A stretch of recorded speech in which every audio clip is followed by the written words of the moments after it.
Hello బిజియస్ నేను వారం గారు అబ్బాయి. ఈరోజు మా హాస్టల్ పెట్టిన లంచ్ అనేది వచ్చేయండి. సో ఫస్ట్ అప్కి అయితే రోటీ అండ్ అందులోకి బాదుషా స్వీట్ అనమాట. దాంతోపాటు వైట్ రైస్. ఈరోజు వచ్చేసేటప్పటికి మాత్రం పక్కా సౌత్ ఇండియన్ ఫుడ్ అనమాట. అండ్ పక్కా ఆంధ్ర ఫుడ్ అని కూడా అనొచ్చు. పప్పు మామిడికాయ అనమాట ఇది. అండ్ దాంతోపాటు కాకరకాయ ఫ్రై కూడా పెట్టాడు. కాకరకాయ అనగానే అమ్మో చేదనుకుంటాం కానీ దాన్ని చేసేటట్టు చేస్తే బాగానే ఉంటుంది. మా హాస్టల్‌లో చేసేది మరీ అంత పర్ఫెక్ట్‌గా ఉండదు గానీ, బట్ ఓకే కొంచెం చేదుంటుంది గానీ పర్లేదు తినేటట్టే ఉంటుంది. అండ్ దాంతో పాటు ఇది కొత్తిమీర రసం అనమాట. రోజు మార్నింగ్, ఈవినింగ్ ఏదో ఒక టైప్ ఆఫ్ రసం పెడతాడనమాట. టమాటా, కొత్తిమీర అలా ఏదో ఒకటి పెడుతూ ఉంటాడు.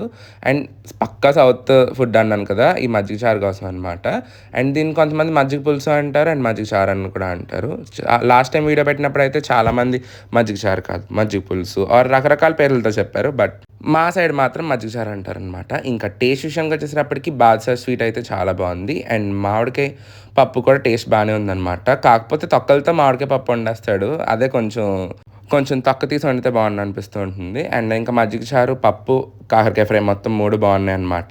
సో ఇంకా ఈ రోజుకైతే ఇంతేనండి. మరి నెక్స్ట్ వీడియోలో కలుద్దాం. అంతవరకు బాయ్. Subscribe for more. వెళ్ళే ముందైతే వీడియోకి లైక్ చేసేయండి.